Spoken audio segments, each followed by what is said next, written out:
আসসালামু আলাইকুম। নতুন একটা রেসিপিতে সবাইকে স্বাগতম। আশা করি সবাই ভালো আছেন, আমিও ভালো আছি আলহামদুলিল্লাহ। আজকে করে দেখাবো সন্ধ্যার সময় খাওয়ার জন্য একটা ইভিনিং স্ন্যাক্স আইটেম। এজন্য আমি একটা মিক্সিং বোলে 2.5 কাপ ময়দা নিয়ে নিয়েছি, সাথে দিয়ে দিলাম 1.5 টেবিল চামচ ইস্ট আর 2 টেবিল চামচ চিনি, 2 টেবিল চামচ সয়াবিন তেল দিয়ে সব কিছু একসাথে ভালো মতো হাত দিয়ে মেখে নেব। মাখা হয়ে গেলে এর সাথে আমি দিয়ে দিব পরিমাণ মতো লবণ দিয়ে আবার একটু মেখে নেব। তারপরে কুসুম গরম পানি দিয়ে আমি এটা ডোটা তৈরি করে নেব।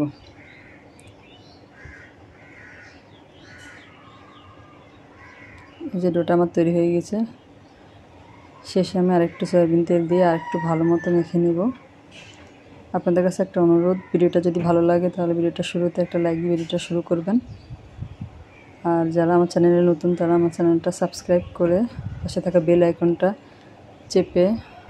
চেপে দিবেন আর ভিডিওটা শেয়ার করে দিবেন। আর যারা ফেসবুক থেকে দেখছেন তারা পেজে ফলো দিয়ে রাখবেন।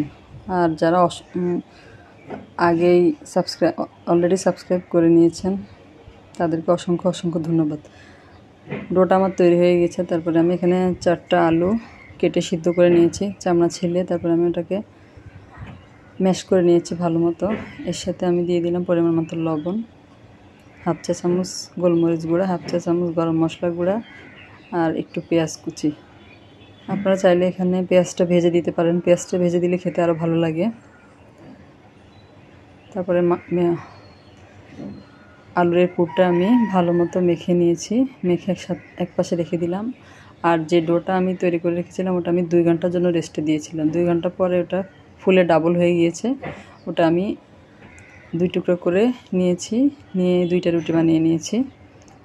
তারপরে রুটির উপরে যে আলুর পুরটা আমি রেডি করে রেখেছিলাম ওটা দিয়ে দিব।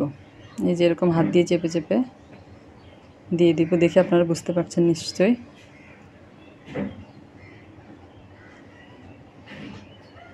আর আপনারা ভিডিওর পুরোটা দেখবেন, এতে আমার জন্য অনেক ভালো হবে। এরপরে আমি এটা রোল করে নিয়েছি। রোল করে নিয়ে এরকম ছুরি দিয়ে কেটে টুকরো করে নিচ্ছি।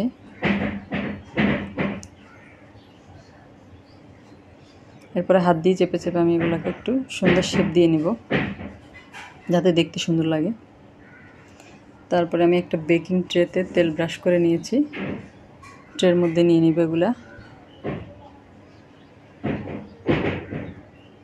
আরেকটা আমি তৈরি করে নিচ্ছি একইভাবে। এই রেসিপিটা খেতে অনেক ভালো লাগে, আপনারা বাসায় এভাবে করে দেখবেন। মাত্র 2 কাপ 2.5 কাপ ময়দা দিয়েই, ময়দার পরিবর্তে এখানে আপনারা আটাও ব্যবহার করতে পারবেন। সুন্দর নাস্তা হবে সন্ধ্যার সময় খাওয়ার জন্য। আরেকটা আমি তৈরি করে নিয়েছি। সবগুলো তৈরি হয়ে গেলে আমি বেকিং ট্রেতে নিয়ে নিয়েছি। এরপরে একটা সুতি কাপড় দিয়ে আমি এগুলো ঢেকে রাখবো 15 মিনিটের জন্য। আর এদিকে আমি একটা রুম টেম্পারেচারে থাকা একটা ডিমের কুসুমটা নিয়ে নিয়েছি, সাদা অংশটা রেখে দিব। এই যে কুসুমটা আমি নিয়ে নিলাম একটা বাটিতে, সামান্য একটু লবণ দিয়ে দিলাম আর দিয়ে দিলাম এখানে একটু গুঁড়ো মরিচ, লাল মরিচ। চাইলে এখানে আর একটু বেশি মরিচও ব্যবহার করা যাবে। মরিচটা আমি ভালো মতো মিশিয়ে নিয়েছি কুসুমের সাথে, ডিমের কুসুমের সাথে। এরপরে একটা ব্রাশ দিয়ে আমি ময়দার স্ন্যাক্স আইটেমগুলোর উপরে দিয়ে দিব। মরিচটা দেওয়ার কারণে এটার কালারটা দেখতে অনেক ভালো লাগবে আর খেতেও ভালো লাগবে। তারপরে আমি 190 ডিগ্রি সেন্টিগ্রেড তাপমাত্রায় 30 মিনিট ব্রেক করে নিয়েছি। এই যে আমার এগুলো হয়ে গিয়েছে। আপনারা চাইলে চুলায় করতে পারবেন, সেক্ষেত্রে সময় আরেকটু বেশি লাগতে পারে, হয়তো 35 মিনিট বা 40 মিনিট লাগবে। সুন্দর কালার চলে এসেছে আমার। এই যে আপনাদেরকে আমি ভেঙে দেখাচ্ছি। আজ এ পর্যন্তই। আল্লাহ হাফেজ।